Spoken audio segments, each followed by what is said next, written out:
سألت أبو دانية قلت له كم يوم تقدر تتحمله بعيدا عن أم دانية؟ يعني احنا نعرف شخص يقول أنا أقدر أسبوع أتحمل وأنا بعيد عنك. أسبوع؟ ما تقدر اي أسبوع معك. شلون؟ لا دا اقول لك ولا يوم. خيب ظنك يعني؟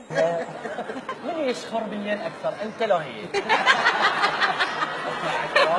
إذا من كانت تشخر تبقى عليه. اي انا قاعد. الرجل الشخير؟ اي اعتراف صريح، اعترف يقول الرجل من الشخير وهي تقول ما أضوج من الشخير، دائما المرأة هي المضحية.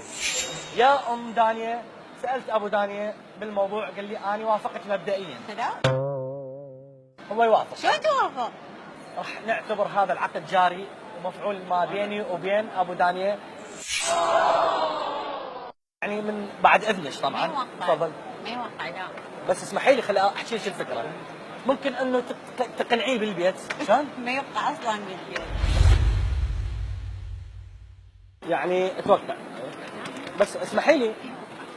لا بس 5 ملايين راح نعطيها هسه نقد. ما يبقى بالبيت انا موقفه بالبيت.